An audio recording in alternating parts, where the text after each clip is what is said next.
Let's take you on a ride in the history. Imagine, August 1945. The Pacific War is ending. In the wreckage of a shot-down Hellcat, a Japanese engineer kneels before the R-2800 double Wasp. 18 cylinders, 2 rows, 2,000 horsepower, compact enough to fit inside a kitchen fridge. He studies its precision and utters a chilling warning. If America can mass-produce this, the war is over. What he didn't know was the ugly truth behind that miracle engine.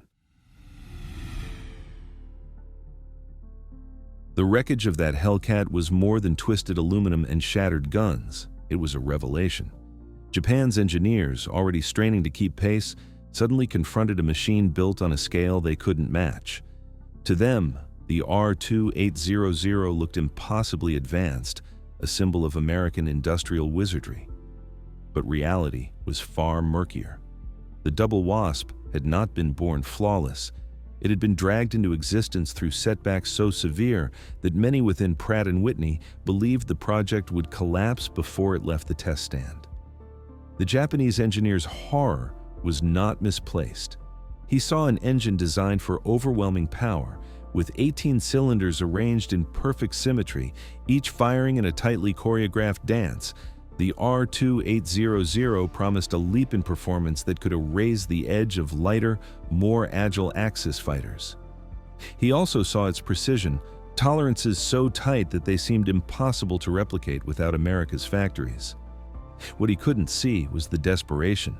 Beneath the smooth cooling fins and polished crankcases lay a history of catastrophic tests, cylinders seizing, pistons melting, bearings grinding themselves to dust.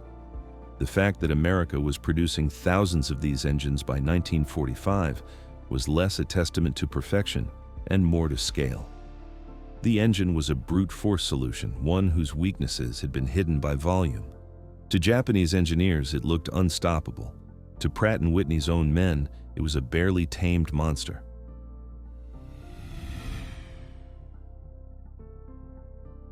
To understand why Pratt Whitney gambled everything on the R-2800, you need to rewind to 1937.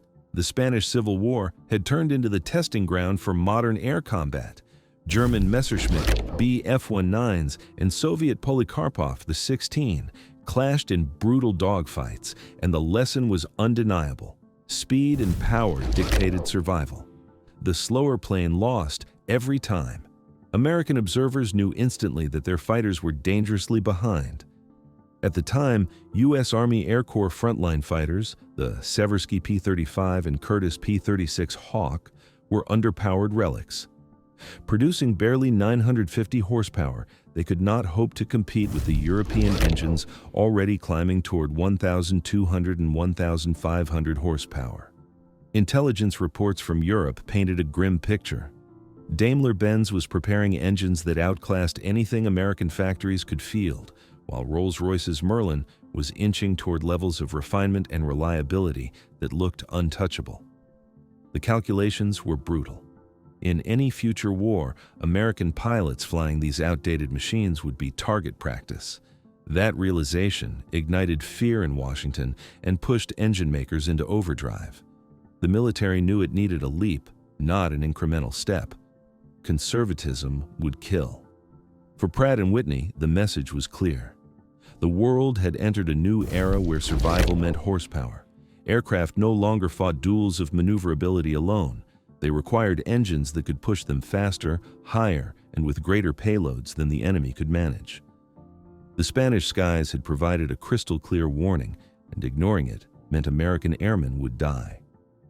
That fear set the stage for a radical new idea, one so ambitious, bordered on madness.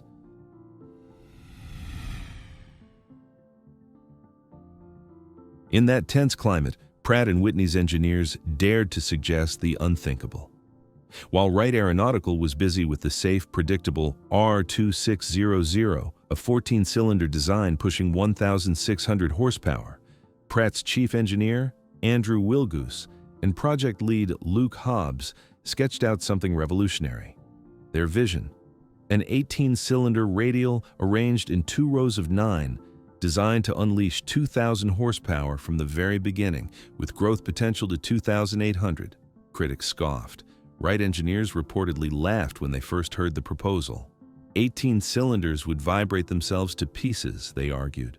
Cooling the rear rows was physically impossible. Manufacturing tolerances so tight would bankrupt any company foolish enough to try. Even Colonel Oliver Eccles, a key Air Corps official, dismissed the concept as ambitious to the point of fantasy. But Wilgoose and Hobbs had done the math. They weren't chasing horsepower as an abstract number, they were chasing a ratio, horsepower per pound. Power to weight would decide the skies. Incremental steps meant permanent inferiority.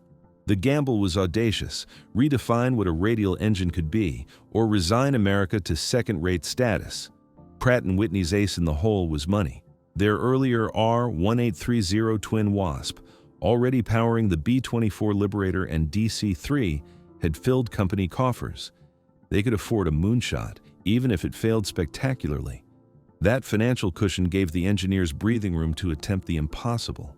What emerged on paper was staggering. A bore of 5.75 inches, a stroke of 6, compact yet muscular. It promised power unseen in any radial design, a weapon America desperately needed. The proposal wasn't elegant and it wasn't safe, but it was bold. In a world racing toward total war, bold was the only option left. If this was shocking, wait for its badly engineered prototypes that failed so badly.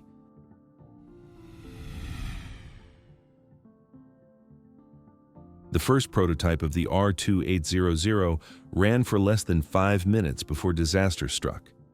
A piston welded itself to the cylinder wall, temperatures spiking past 500 degrees Fahrenheit. Engineers shut it down too late. The aluminum crown had literally melted. Worse, that was at just 60% throttle. Pratt & Whitney's dream engine was proving itself a nightmare. The second prototype lasted 12 minutes before it self-destructed. Oil starvation plagued the rear cylinders, bearings ran dry, metal scraped metal, and the entire engine tore itself apart so violently that investigators couldn't identify which piece had failed first. Every new version brought more chaos. What was supposed to be a leap forward in American aviation looked instead like a string of embarrassments. Cooling became the greatest crisis. Air reaching the rear cylinders was already heated to 300 degrees after passing the front row, turning the back into ovens. Engineers tried endless variations: longer fins, curved fins, staggered cylinders. Nothing solved the problem. The rear bank roasted itself mercilessly. At one point, frustrated mechanics described the R-2800 as a barbecue with propellers. Then there was vibration. 18 cylinders firing in rapid sequence unleashed harmonic frequencies never encountered before. At certain RPM ranges, test stands weighing several tons literally crept across concrete floors. Instruments shattered. Pilots testing early P-47 prototypes described the cockpit as a shaking box of thunder, with the engine battering the airframe like a fist. Solutions weren't elegant. Engineers slapped on rubber mounts, flexible connections, and cushion linkages. It meant more weight, more failure points, but survival required compromises. Between 1937 and 1940, the R-2800 program cost more money and burned more hours than any other engine project in America. Pratt & Whitney didn't yet have a victory. They had 3 years of hell.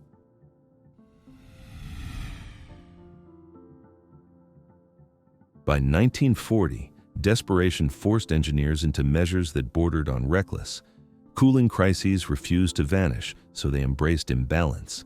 Front cylinders received different fin designs than the rear. Valve clearances were widened on the back row, allowing extra heat dissipation. Rear cylinders were deliberately fed richer fuel mixtures, using unburned gasoline itself as coolant. It wasn't pretty, it wasn't efficient, but it kept the pistons alive long enough to limp through testing.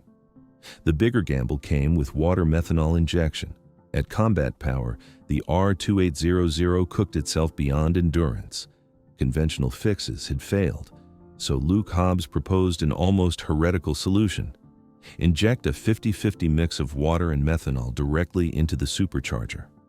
The water would absorb heat as it flashed to steam, while methanol prevented detonation. Cylinder head temperatures dropped by nearly 100 degrees. Suddenly, the engine could survive 5 minutes at 2,100 horsepower without tearing itself apart. It was an emergency measure disguised as innovation. Then came oil. The R-2800 guzzled it with abandon, 5 gallons an hour at cruise, 7 or more during combat. Modern car engines burn a quart every few thousand miles. The double Wasp devoured that in 8 minutes. Mechanics adapted. Fighters carried 36-gallon oil tanks. Bombers carried up to 150. Pilots checked dipsticks more often than ammo belts. Pratt's marketing team later spun it as robust lubrication for superior cooling. Internal memos called it what it was: commercially unacceptable, militarily tolerable. Every fix added complexity. Every patch required more manpower. Yet with war looming, ugly engineering became the only path forward. Pratt Whitney wasn't building a masterpiece. They were stitching together a barely manageable beast, one that the military, pressed by time, decided to accept.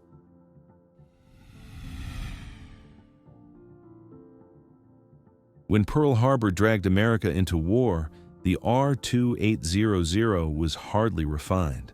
It lasted barely 100 hours between overhauls, compared to 500 for Britain's Merlin. But the definition of acceptable shifted overnight. America didn't need perfect engines, it needed thousands of them. The gamble was on production, not elegance. Pratt Whitney industrialized their flaws. By 1943, East Hartford's factory resembled a city. 8,000 workers across 3 shifts kept 4 assembly lines humming. Every 60 minutes, a new R-2800 rolled out, an 11,000-part machine built with tolerances as tight as 2/10,000ths of an inch. German engineers had deemed mass production impossible. America proved them wrong, building 25 engines a day at peak. Combat results silenced doubters. The F-6F Hellcat debuted in 1943, giving Navy pilots 2,000 horsepower and 2,250 with water injection. Suddenly, kill ratios shifted. The Hellcat destroyed 5,200 Japanese aircraft, losing just 270 to fighters, a staggering 19-to-1 advantage. At the Marianas Turkey Shoot, Hellcats downed 330 aircraft in a single day. Then came the P-47 Thunderbolt, the embodiment of brute force. Weighing 17,500 pounds, it dove at 550 miles per hour, guns blazing, and returned home riddled with holes. Stories circulated of Thunderbolts landing with cylinders missing, crankcases cracked, oil lines severed. Engines were scrapped, but pilots lived. The double Wasp gave them that chance. The numbers behind this triumph were staggering. The R-2800 fleet consumed 125 million gallons of oil, 8 million gallons of water methanol, and required 18,000 rebuilds. Maintenance consumed 750,000 man-hours per week. But in war, logistics could paper over engineering sins. The R-2800 didn't win by refinement. It won by existing in overwhelming numbers, backed by mechanics, factories, and resources no Axis power could match. Although it was not up to the mark, yet its legacy shines today. Keep watching to know how.